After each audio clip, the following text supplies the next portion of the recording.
On tonight's Fayette Prep Rally, we've previewed the boys' basketball season, so now it's time to turn our attention to the ladies. The defending state champs are off to a good start, but are the Lady Chiefs of McIntosh ready to challenge for region supremacy? Stars Mill and Whitewater missed the state tournament a year ago, but can their fortunes change in 2012? We'll answer these questions, plus break down the top players and matchups you don't want to miss. It's all coming up on FPR in just 30 seconds. I'm failing. No big deal. What about college? Face it, I'm not getting into college. Fighting doesn't work. We can't let him keep failing. Maybe he'll outgrow it. It's not just a phase. You saw his report card. Ignoring it doesn't work. Ma, I said I'd do better. Saying it and doing it are two different things. Punishment doesn't work. What does work is a Huntington Learning Center. By improving basic skills, we build motivation and confidence, and kids look forward to learning. Call 1-800-CAN-LEARN today. Your child can learn.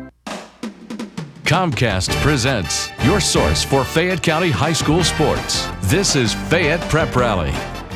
Hello and welcome to another edition of Fayette Prep Rally, your weekly high school sports program featuring the very best Fayette County high school action. I'm Chase Watson, joined by Nathan Shutter. Year-round on Comcast Channel 25. Catch us here weeknights at 6, 8, and 10. And Nathan, we already had a chance to preview the boys' side of basketball here in Fayette County, but the girls are looking for some big things this year as well. I'm expecting a lot of exciting things. You had the defending state champs and Fayette County Lady Tigers, and another team in the region's already knocked them off once. They look to challenge for Region 3 supremacy.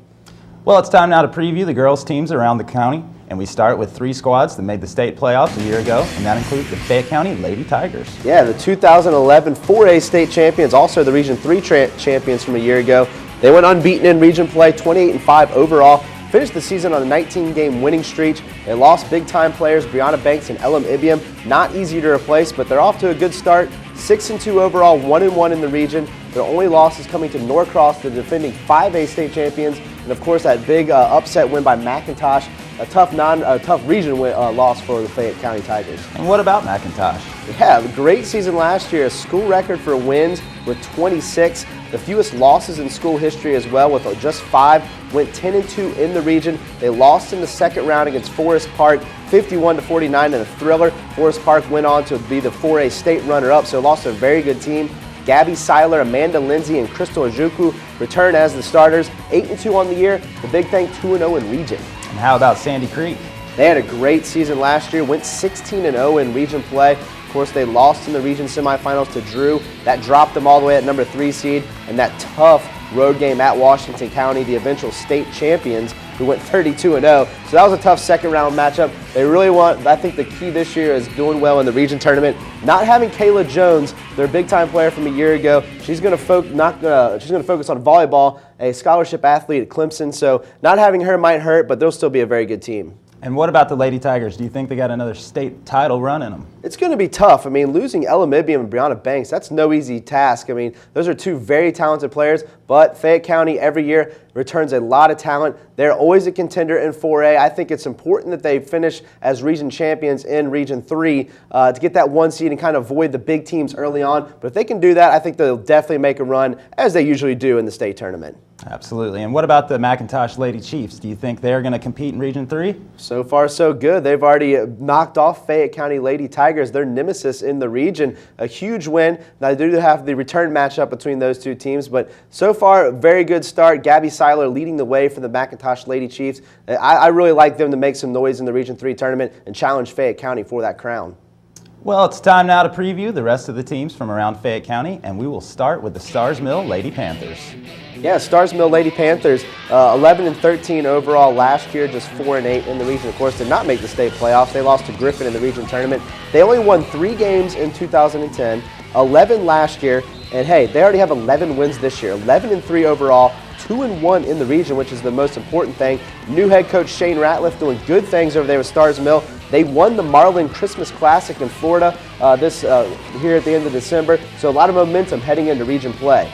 And Whitewater's coming off of a tough season. Yeah, 10-12 overall, 5-8 in the region. Not probably where they want to be, the sub-500 record, something to look at. They lost to Union Grove in the region tournament, but off to a pretty good start this season at 7-5 and 1-1 in the region. It's going to get really crucial here in January. They're going to have to pick up some big wins. They'll be battling Stars Mill and McIntosh and Fayette County. It's going to be important for them to get a couple wins against those three teams to kind of stay in the region hunt and get a good seed for the region tournament. Yeah, both had rather difficult years last year, but do you think either of them are going to make the state playoffs this year? Well, I really like Stars Mill. They've looked good early on, 11 wins, before the turn of the year. Getting that big win down in Florida in the tournament, I think that'll give them a lot of confidence heading into the region schedule. Now that we really get into the teeth of it, I really like them to make a run. It's going to be difficult as it is for anybody to make the tournament, or the state tournament that is. But if they have a strong performance that week of the region tournament, they can definitely get into the state tournament.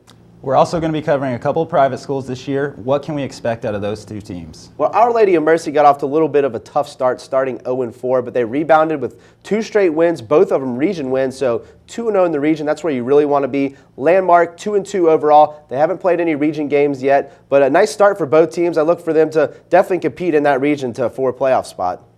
With so many good teams, you have to have some great players. So let's spotlight some of the individual athletes that will be hitting the hardwood this season, beginning with Gabby Seiler of McIntosh. Yeah, she's the catalyst for this team. She averaged 17.9 points per game last season. That led the team. She was a part of the Region 3 4A first team in 2011. Only a junior this year.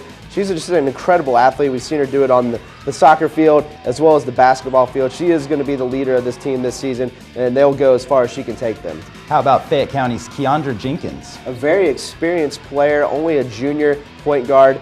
She's been a contributor, though, since her 9th grade year. Very talented team. If you can crack the starting lineup or get significant minutes as a freshman, you know you're a big-time player. She'll have a much bigger role this season with the loss of Brianna Banks and Ella Mibiam. She is kind of the quarterback on the court for that team. And then there's Ariel Parker coming out of Sandy Creek. Yeah, she averaged 9 points, 4 assists, and 5 steals per game last year. 138 steals last year. That was a school record. She also had school records for assists in a game with 12 and steals in a game with 13. She is a senior this year. They're going to rely on her very heavily. With Kayla Jones not in the lineup for them, she's going to have to step her game up this year. And then finally, Stars Mills' Katie Wilson. Yeah, a youngster, led the team in scoring last year with 11 points per game and assists at 4 assists per game. She was only a freshman, won the offensive MVP for Stars Mill and the Players' Choice Award. She was also named Fayette County's Freshman of the Year last season. They're going to definitely need her to step up as a sophomore.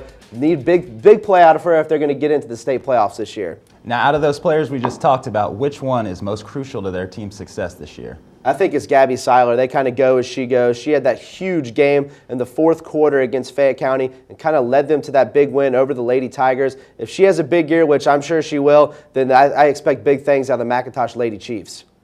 Well, there are a ton of marquee matchups on the schedule this season, so let's preview some of the games you don't want to miss, starting with McIntosh traveling to Fayette County. Yeah, we already had the first round of this one where the Lady Chiefs knocked off the Tigers 38-34 in overtime. Gabby Seiler had the huge 4th quarter to lead them to victory, but unfortunately for the McIntosh Lady Chiefs, they're going to have to return that visit to Fayette County. Things will be a little tougher this time around, but I expect another big game. Would not shock me if it went into overtime yet again.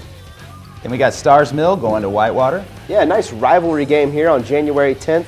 This is the first of 2 meetings. They split the season series last year. This will be an important game for region tournament seeding. Both these teams, I have a feeling, will be battling it out behind Fayette County and McIntosh in the sub-region. It's important to get these wins to help with your seeding for the region tournament. East Side's going to Sandy Creek. Yeah, these were the 2 top teams in Region 4 AAA a year ago. Lady Patriots swept the series last year.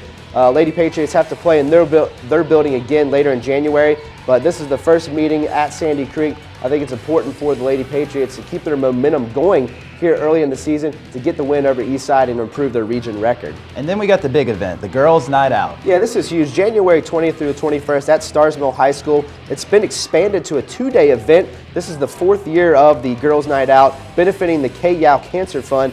4 games on Friday night, 6 games on Saturday. A ton of D1 players will be competing in this. A lot of big-time teams from around the state of Georgia and around the Southeast. Now, the Lady Chiefs got their first win in a long time over Fayette County. Are they going to make it 2 in a row? I think it's going to be a lot tougher this time around when you have to go on the road and play in the Tigers' Den. I think they can do it. They've proved they can do it. They already won the first meeting, but I think it's a little tougher the second time around. They definitely got Fayette County's attention for sure, so they're not going to sneak up on them. They'll have to play a perfect game. Why not? They did it one time. Why not a second time? Absolutely. All right, well, that'll do it for this week. Catch us back here on Comcast Channel 25 next week for more game highlights and features. And be sure to like Fayette Prep Rally on Facebook and follow us on Twitter to see what's happening on the show. For Nathan Shutter, I'm Chase Watson. Thanks for watching, and we'll see you under the lights. Grab some wood there, bub.